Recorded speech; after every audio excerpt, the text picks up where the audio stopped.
Okay guys, here's the second video. I just told you in the first video at the end of it that we are now going to use shortcuts for finding derivatives. There's 4 of them that I will be teaching you. First one is power rule, then product, then quotient, then chain rule. Right now we're going to do the power rule.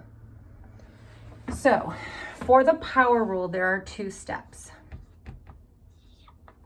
The first thing that you need to do when you do the power rule is to multiply the exponent by the coefficient. Whoops. That is the first rule. Then the second thing that you need to do is to decrease the exponent by 1. This is so simple. So I'm actually going to use the function that we did in the first video, f of x equals 3x squared minus 4x minus 1.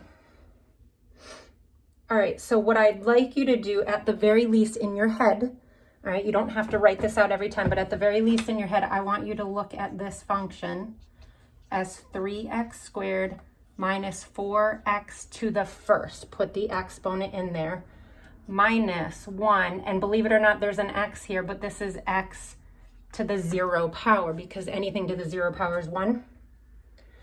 So in order to find the first derivative, and we write it like this, f prime of x, this is your first derivative, you're going to take and multiply the exponent by the coefficient. Let me get blue here. All right, so we have to take this exponent 2 and multiply it by the coefficient.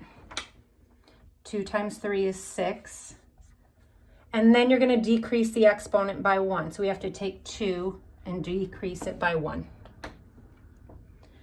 All right, next one. Bring down your minus sign. Take this exponent, multiply it by the coefficient. So you get 4. And this becomes x to the 1 minus 1 power. And then the last one, take 0 times the coefficient. What is 0 times anything? It's 0. So we can write plus or minus. It doesn't really matter. 0, x, and then 0 minus 1. That doesn't really matter because 0 times anything is going to be 0.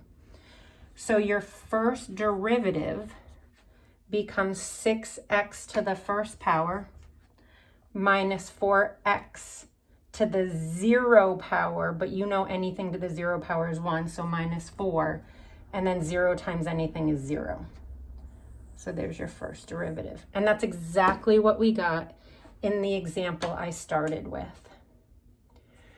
So those are your rules for finding the first derivative using the power rule. This is the only thing we are doing today, the power rule.